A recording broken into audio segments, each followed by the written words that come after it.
Hello students, welcome to EPG Pathshala. I am Dr. P.K. Ahluwalia from Physics Department, Himachal Pradesh University, Shimla. Today we are going to talk on module An Overview of Thermodynamics Part 2 from paper Statistical Mechanics. So students, let us see what we are going to learn in this module. We are going to describe evolution of thermodynamic potentials, which are most important thermophysical entities to know the equilibrium state of the system. Apply mathematical apparatus of Legendre transformations, partial differentiations, and Jacobian determinant to derive various thermodynamic relations.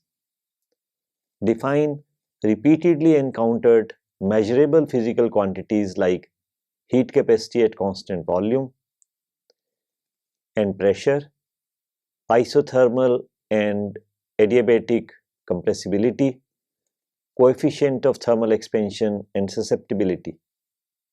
Starting from various thermodynamic potentials, derive generic equations of state. Derive famous Maxwell's relations to link non-measurable thermodynamic quantities like entropy with measurable thermodynamic quantities like temperature, pressure, and volume. Describe the important extremum principles of entropy, internal energy, and thermodynamic potentials to characterize equilibrium state of a system. Interpret concavity principle of entropy and convexity principle of internal energy geometrically and see their physical significance. Derive stability criterion for a system in equilibrium and use these criterion to arrive at system-independent results that heat capacity at constant volume and constant pressure, adiabatic and isothermal compressibility are always greater than or equal to 0. Prove using stability criteria that specific heat at constant pressure is greater than or equal to specific heat at constant volume. Thermodynamic potentials have unit of energy and their minima gives the equilibrium state of the system subject to constraints. We confine ourselves only to those thermodynamic descriptions which shall later be needed in the study of statistical mechanics. This module has been developed for postgraduate level as per the following subtopics: thermodynamic potentials, Maxwell relations, thermodynamic relations, applications of Maxwell's relations, extremum principles, beyond thermodynamics.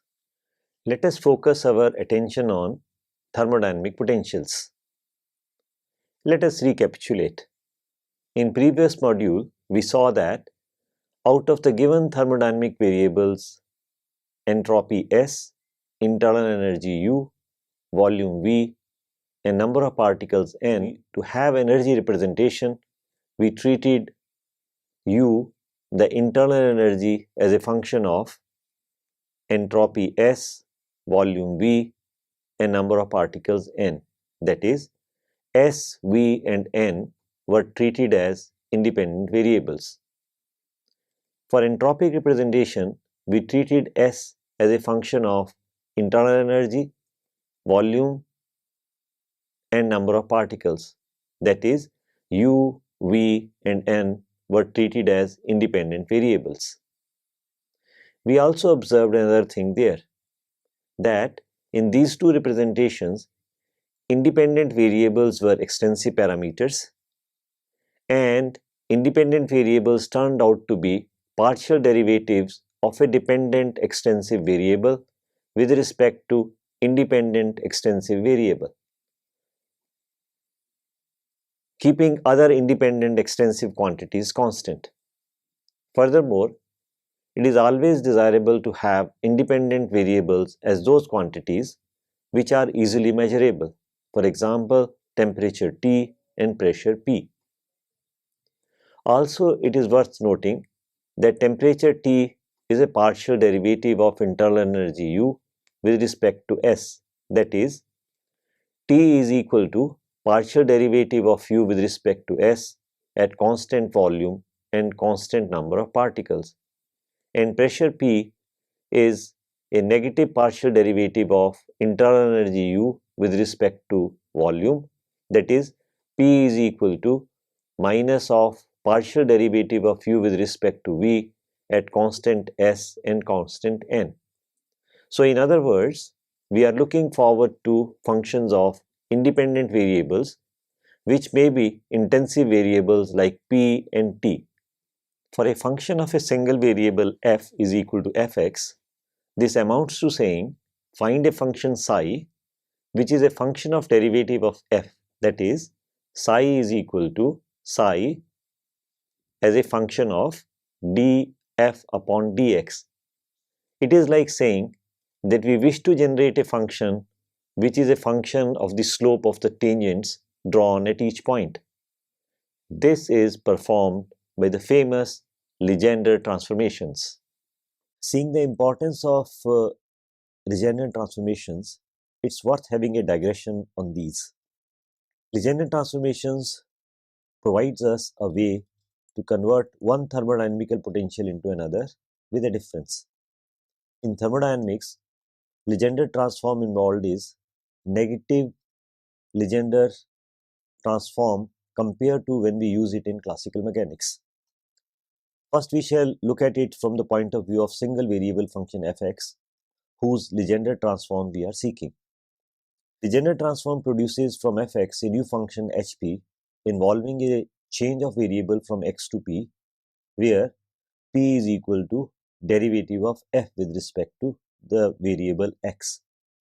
The new function hp has the same information as fx, so that it can be transformed back. The steps are: start with fx, find df by dx, then Legendre transform of fx is maximum over x of fx minus px, where x is a value that maximizes Legendre transformation of fx for a given p. This procedure can be extended to a multivariate function fx, yz, as is the case with thermodynamics. Hence, we can define Legendre transform of fxyz with respect to x equal to maximum of fxyz minus px over x, where x is the value that maximizes Legendre transform of fxyz with respect to x for a given p.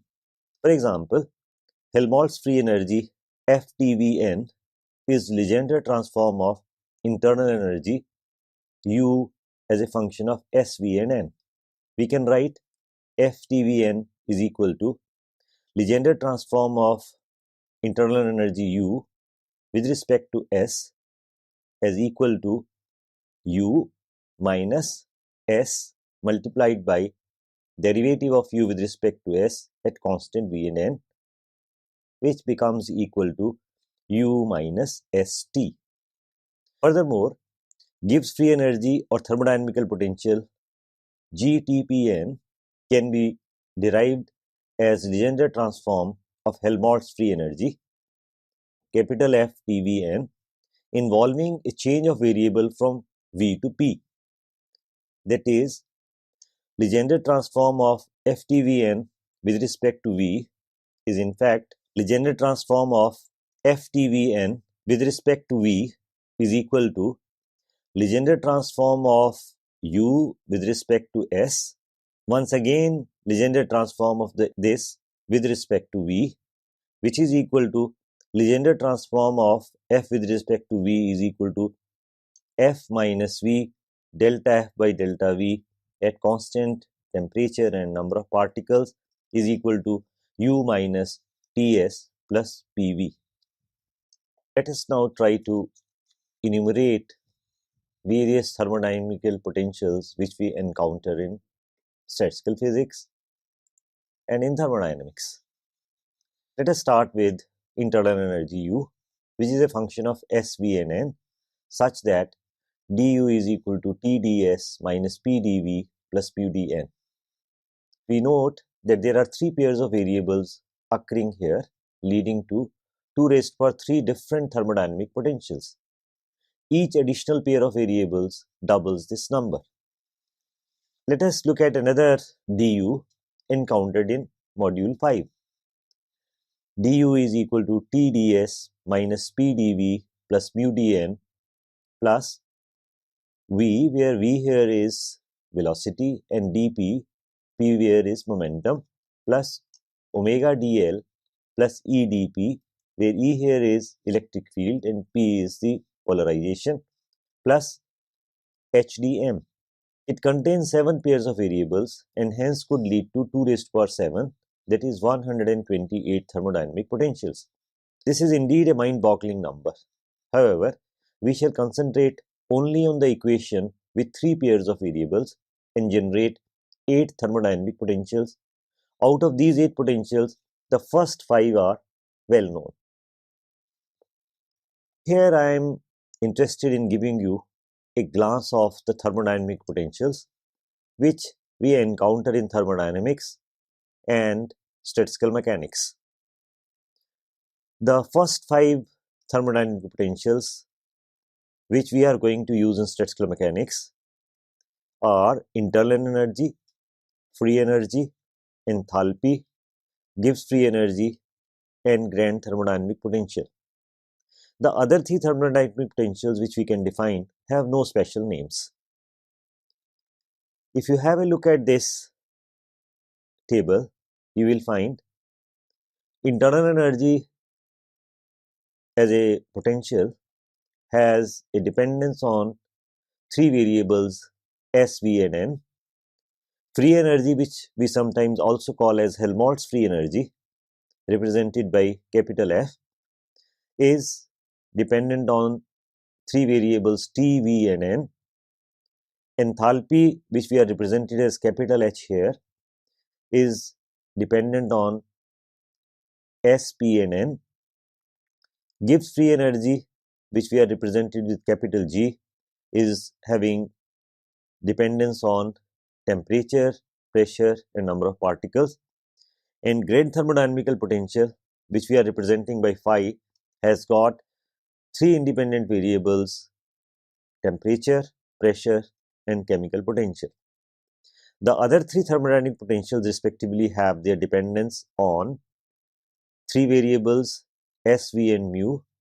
The second one has got dependence on S, P and mu, and the third one has got dependence on T, P and mu. It is worth keeping this set of relationships in mind to be comfortable in applying these relations later in statistical mechanics. You must be wondering how come one is going to remember this table. Indeed, it is very easy to learn this table, provided we recognize that independent variables in the last column are those variables which appear on the right hand side in the third column as full differentials. This is done through Legendre transformation. The trick is, let us start with first pair of variables Ts. We can write du minus dTs equal to minus Tds minus sdt plus Tds minus dV plus mu dN, which can further be written as u minus Ts is equal to minus sdt minus pdV plus mu dN, which can be further written as dF is equal to minus sdt minus pdV plus mu dN. Following these steps gives us a Legendre transformed function f called Helmholtz free energy, which now has T as the independent variable instead of S. The grand thermodynamic potential phi can be obtained by 2 successive Legendre transformations over 2 pairs of variables Ts followed by mu n. Similarly, other thermodynamic potentials can be obtained. Also note that a thermodynamic potential is minimum if dF is equal to 0, where F is any of the defined thermodynamic potentials. For example, enthalpy H is minimum if dH is equal to 0, which happens only if ds is equal to dP is equal to dN is equal to 0. That is, when the entropy is constant, pressure is constant, and number of particles remain constant. This means that enthalpy describes a closed, isobaric, and adiabatic collection of particles. Thermodynamic potential phi describes an open, isothermal, and isobaric collection of particles. Now, it will be worth understanding how these thermodynamic potentials can lead to equations of states. We are now armed with the knowledge of these thermodynamic potentials, out of which we focus on the 5 thermodynamic potentials only, that is internal energy, Helmholtz free energy, enthalpy, Gibbs free energy, and thermodynamic potential phi. We can get in each of these representations equations of states. For example, in the case of internal energy as a potential whose total differential du is equal to Tds minus Pdv plus mu dn, equations of state are T is equal to delta U by delta S at constant V and N, P is equal to minus delta U by delta V at constant S and N, mu is equal to delta U by delta N at constant S and V. In other words, we have been able to write temperature as a function of SV and N, as a function of SVN, and chemical potential as a function of SVN. Similarly, for Helmholtz free energy and enthalpy, you can write down the corresponding equations of states. Similarly, in the case of Gibbs thermodynamical potential, of Grand thermodynamical potential, we can write down the corresponding equations of state. In the case of Gibbs thermodynamical potential, the equation of states which we get are functions of T, P and N for entropy, volume and chemical potential. Similarly, in the case of Grand thermodynamic potential, we get equations of states involving S, V and N respectively, such that S is a function of T, P and mu, V is a function of T, P and mu, and N is a function of T, P and mu. Now let us look at famous Maxwell relations. In fact, here we would like to appreciate the generation of thermodynamic potentials. Maxwell's relations are very interesting relations, providing a link between measurable quantities like pressure P, temperature T, and volume V, which can be measured directly, and non-measurable quantities like entropy S, enthalpy H, Helmholtz free energy F, and Gibbs free energy G, which cannot be measured directly. Therefore, it is crucial that we express non-measurable quantities in terms of measurable quantities. Maxwell's relations provide us exactly this option. By choosing any two independent variables and taking mixed derivatives of a given thermodynamic potential with respect to these, and remembering that order of derivative does not affect the mixed derivatives, leads to what are known as Maxwell's relations of thermodynamic potentials. Realizing the fact that we need to make a connection between measurable quantities and non-measurable quantities, we can write Maxwell's relations involving the 5 thermodynamic potentials which we have learnt about. For example, the following table gives us Maxwell's relations derived from internal energy. This table gives us Maxwell's relations derived from Helmholtz free energy. This table gives us Maxwell's relations derived from enthalpy. This table gives us Maxwell's relations from Gibbs thermodynamical potential.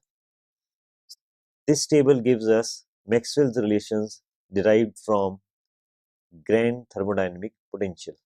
Before we move further to discuss thermodynamic potentials and ensuing Maxwell's equations, it will be handy to define some thermodynamic relations which provide measurables for a given thermodynamic system and also help us measure the unmeasurable quantities encountered in thermodynamics such as entropy S and chemical potential mu. Let us understand the relations corresponding to a very interesting physical quantity called heat capacity. Heat capacity of a system is defined as amount of heat required by the system to change the temperature of the system by unity. We can write this mathematically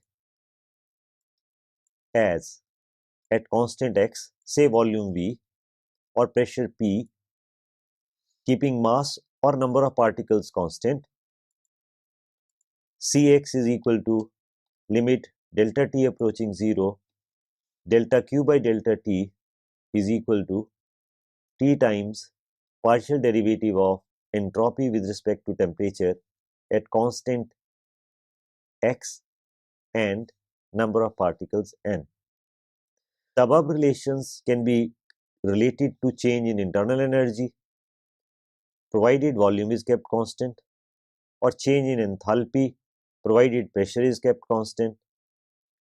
It is known to us that du is equal to Tds at constant volume and number of particles, and dh is equal to Tds at constant pressure. Therefore, we have Cv is equal to T delta S by delta T at constant V and N is equal to delta U by delta T at constant V and constant N. Cp is equal to T delta S by delta T at constant P and constant N is equal to delta H by delta T at constant P and N. Compressibility is also a very interesting measurable quantity. Compressibility of a system Kx is defined as the ratio of fractional change of volume to applied pressure on the system. We can write it as Kx is equal to limit delta P approaching 0 minus delta V upon V divided by delta P at constant x and constant number of particles is equal to minus 1 upon V delta V upon delta P at constant x and number of particles, where x is equal to T implies that pressure was applied under isothermal conditions and x is equal to S implies that pressure was applied under isoentropy conditions. Therefore, it becomes respectively isothermal compressibility and adiabatic compressibility. Negative sign shows that volume compresses as pressure is applied. Let us have a look at another measurable quantity, coefficient of thermal expansion. Coefficient of thermal expansion alpha P is defined as the fractional change in volume per unit change in temperature under constant pressure and constant number of particles. We can write it as alpha P is equal to 1 upon V delta V upon delta T at constant pressure and number of particles. Susceptibility. This is another measurable quantity which we need when we apply an external field to the system. Under the influence of an external field H, an isotropic magnetic system at constant temperature or constant entropy acquires a magnetic moment M. The isothermal and adiabatic magnetic susceptibility can then be defined as chi T is equal to delta M by delta H at constant temperature, or what we call isothermal magnetic susceptibility, and chi adiabatic is equal to delta M by delta H at constant S, the adiabatic magnetic susceptibility. Now we will focus our attention on the application of Maxwell's relations and how they help us to relate measurable quantities with immeasurable quantities. Following table gives us a list of measurable and non-measurable thermodynamic quantities. And one can very interestingly see that the list of measurable quantities needs to be related with the non-measurable quantities which we encounter in thermodynamics and statistical physics. Let us look at variation of entropy with pressure in terms of two measurable quantities alpha P and V. We start relation delta S upon delta P at constant temperature and number of particles is equal to minus delta V upon delta T at constant pressure and constant number of particles. If we start from the left hand side, we can write delta V upon delta T is equal to 1 upon V into delta V upon delta T at constant pressure and number of particles multiplied by V, which is equal to alpha P into V. Therefore, change of entropy with pressure at constant temperature and number of particles is a product of alpha P and V with a negative sign. Let us look at now variation of entropy with volume in terms of measurables alpha P and KT, where alpha P is coefficient of thermal expansion at constant pressure and KT is isothermal compressibility. Now we start with the Maxwell relation.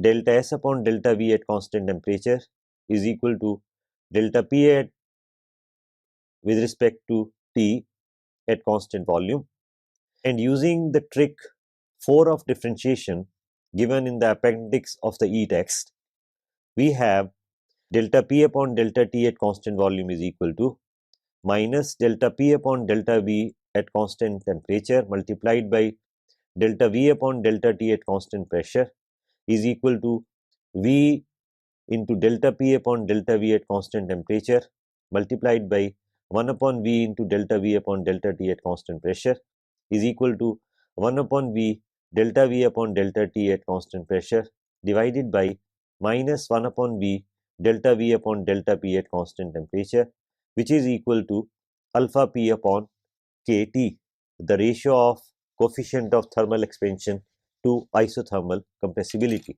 Therefore, delta S upon delta V becomes equal to alpha P upon KT. There is another relation which becomes very handy when we will be doing some systems later in statistical mechanics. It involves ratio of heat capacity at constant volume and heat capacity at constant pressure in terms of ratio of isothermal compressibility and ratio of adiabatic compressibility. Let us recall the definition of Cp and Cv.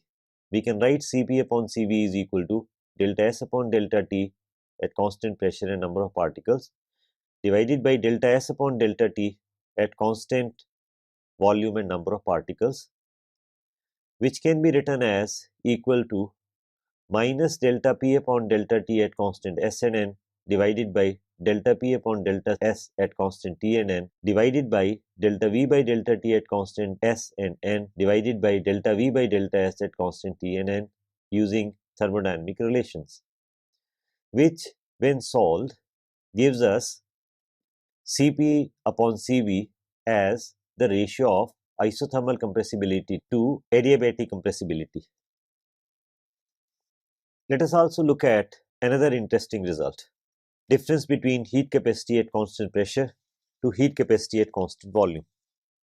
This involves usage of Jacobian determinant in one of the Maxwell's relation.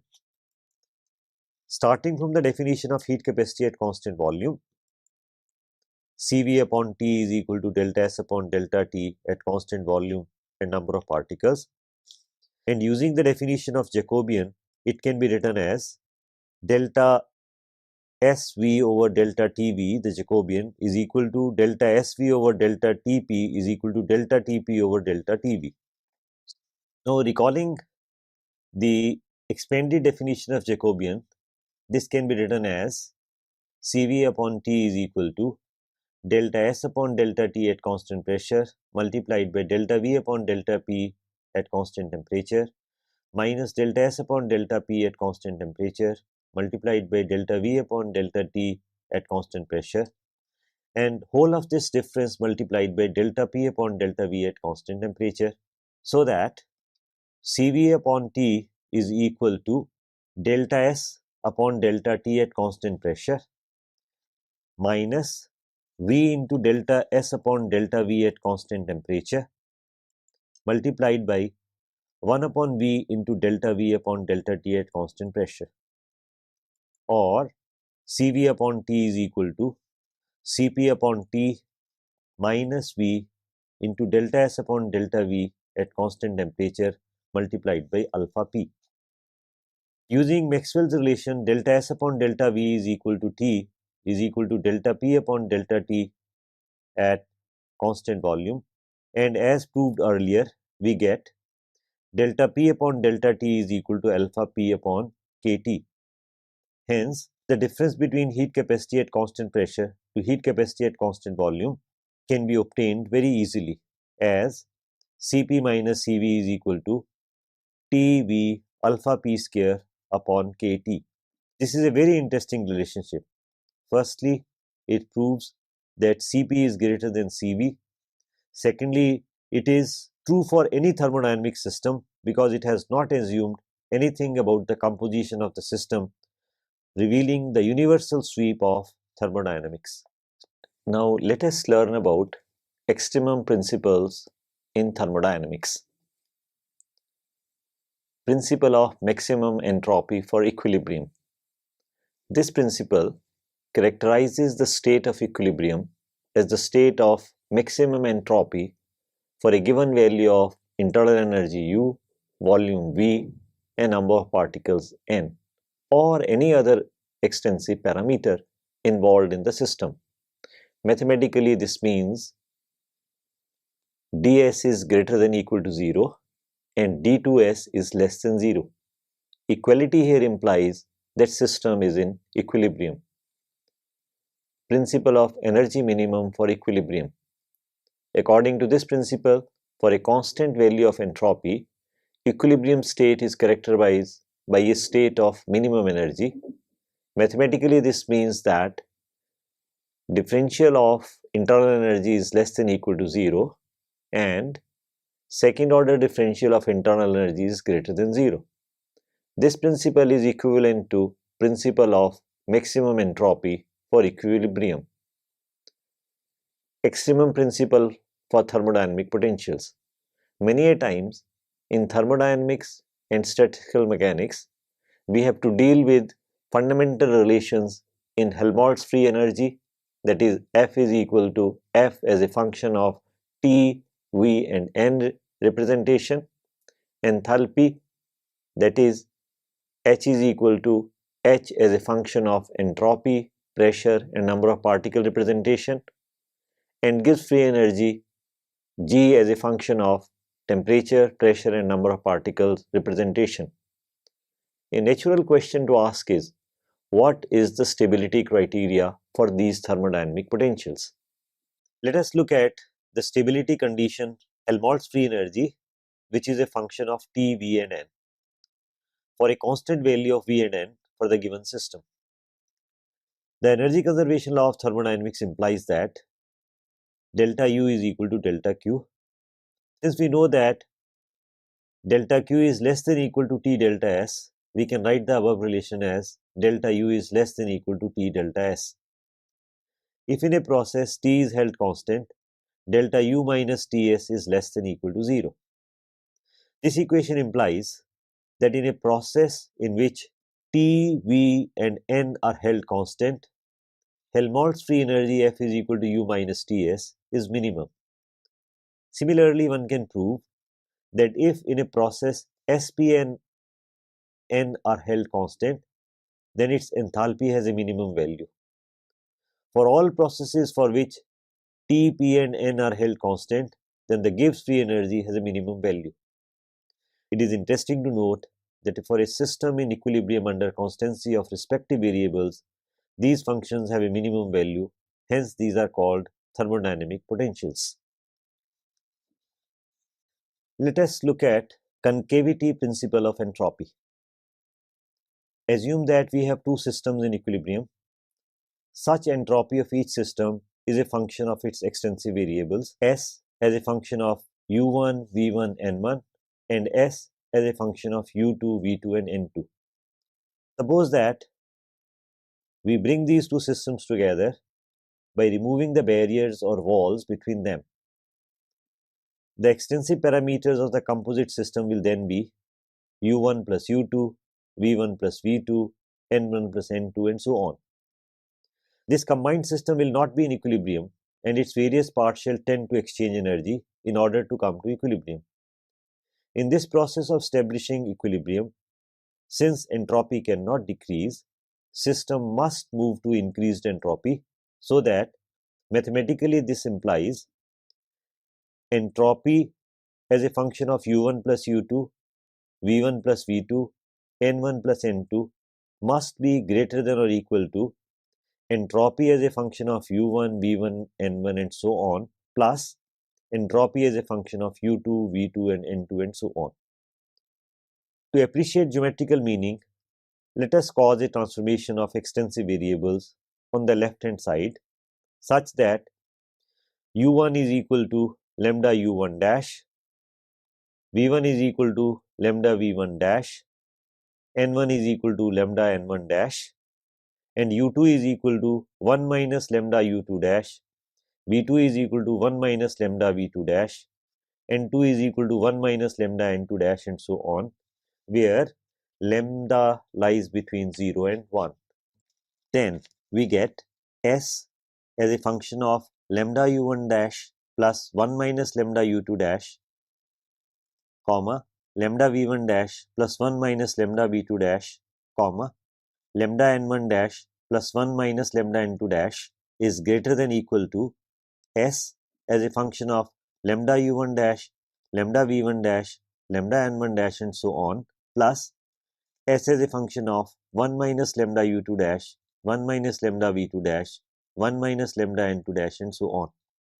Or using property of extensivity, we have S as a function of lambda u1 dash plus 1 minus lambda u2 dash, comma, lambda v1 dash plus 1 minus lambda v2 dash, comma, lambda 1 n dash plus 1 minus lambda n2 dash and so on, greater than equal to lambda S as a function of u1 dash, v1 dash, n1 dash plus 1 minus lambda s u2 dash, v2 dash, n2 dash.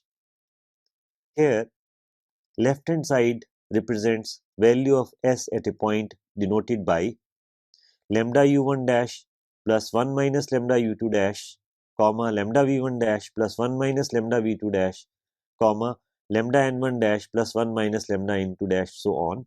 Whereas right hand side denotes a point on the straight line joining points S as a function of u1 dash, v1 dash, n1 dash and so on, and S as a function of u2 dash, v2 dash, n2 dash and so on. Pictorially, this is represented in the figure, and we notice that a point on a chord always lies below the point on the curve joining the 2 points, hence the name concavity principle of entropy. Now let us look at convexity principle of internal energy. In terms of energy representation, the energy minimum principle du is less than equal to 0 implies that u as a function of extensive variables s, v and n implies that u as a function of lambda s1 dash plus 1 minus lambda s2 dash, comma, lambda v1 dash plus 1 minus lambda v2 dash, comma, lambda n1 dash plus 1 minus lambda n2 dash and so on is greater than equal to lambda u as a function of s1 dash, v1 dash, n1 dash plus 1 minus lambda u, s2 dash, v2 dash, n2 dash and so on. This is represented geometrically in the adjoining figure, where we notice that a point on a chord always lies above the point on the curve joining the 2 points.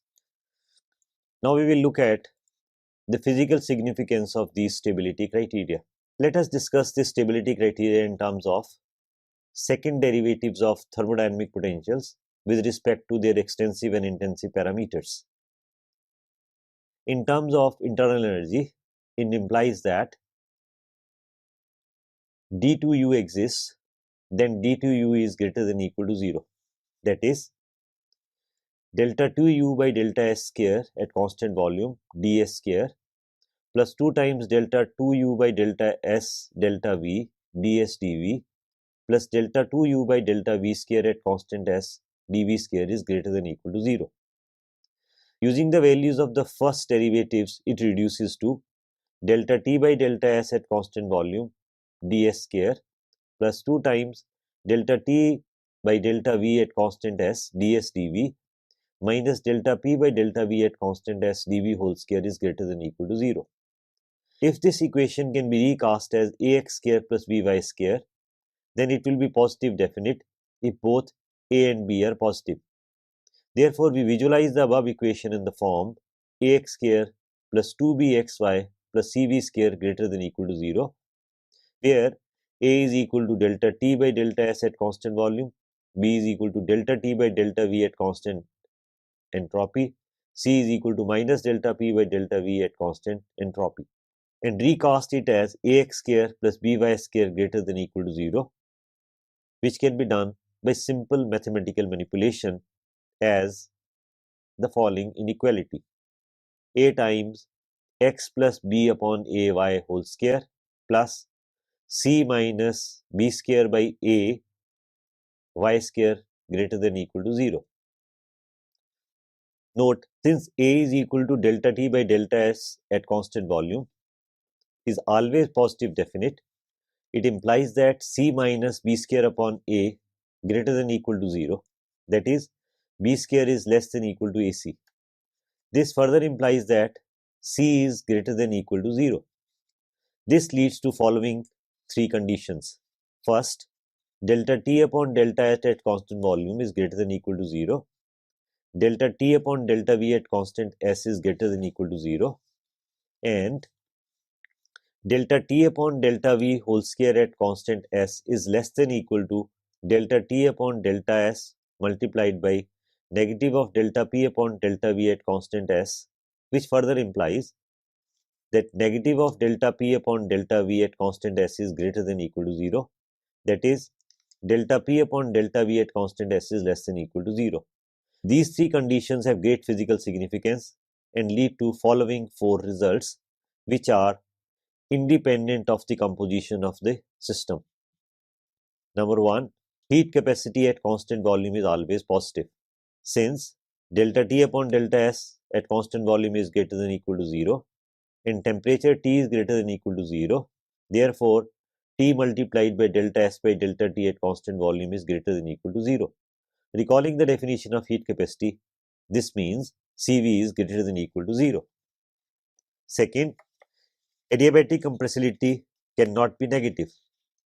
Note, since delta P upon delta V at constant S is less than or equal to 0 and V is always positive, V delta P upon delta V at constant S is less than or equal to 0, implying 1 upon Ks, that is adiabatic compressibility, is less than or equal to 0. That is, adiabatic compressibility Ks is always greater than or equal to 0. Third, isothermal compressibility is also always positive.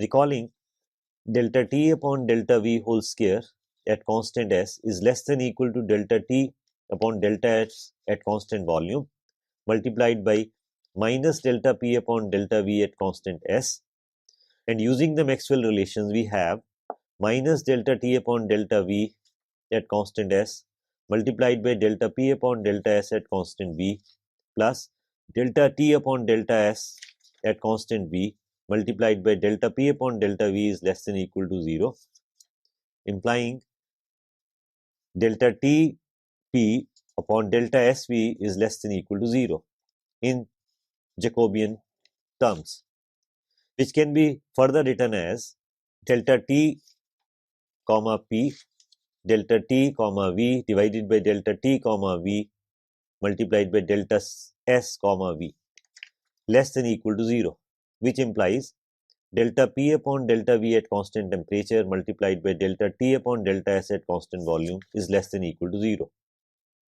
Since delta T upon delta S at constant volume is positive, the other factor on the left hand side must be negative. That is, delta T upon delta S at constant volume is less than or equal to 0. Multiplying with minus V and taking the reciprocal, we get isothermal compressibility greater than or equal to 0. Fourthly, Cp is greater than or equal to Cv. Recall that Cp upon Cv is equal to Kt upon Ks is greater than or equal to 0. Therefore, Cp upon Cv is greater than or equal to 0 and hence Cp is greater than or equal to Cv. So, learners, let us see what is beyond thermodynamics. Indeed, thermodynamics offers very powerful tools for calculating macroscopic properties of a system, howsoever complex the system may be. However, its basis is purely phenomenological and requires empirical inputs to set up the fundamental relations. The biggest limitation is that it does not consider the structure of matter or system at hand while describing the properties of macroscopic systems. This is exactly where statistical mechanics takes over and starts from the microscopic entities making the matter, and through average behavior of these large number of particles in a system arrives at fundamental relations which can be manipulated to get all other thermodynamic properties subject to experimental verification. So students, let us now summarize what we have learnt in this module. In this module, we have learnt to systematically generate thermodynamic potentials, to derive equations of state in different thermodynamic representations, that how by applying Legendre transformations thermodynamic potentials can be obtained, to write thermodynamic potentials in differential form, to derive Maxwell's relations, that Maxwell's relations provide a way to link non-measurable physical quantities with measurable physical quantities, the extremum principles for entropy, internal energy, and thermodynamic potentials for a thermodynamic system to be in equilibrium, stability criterion and their geometrical interpretation in the form of concavity principle of entropy and convexity principle of internal energy, that stability criterion in differential form reveal the global nature of the properties of heat capacities, that is, heat capacity at constant pressure and heat capacity at constant volume, compressibilities, that is, compressibility at constant entropy and compressibility at constant temperature, and thermal expansion alpha p, that they are always positive.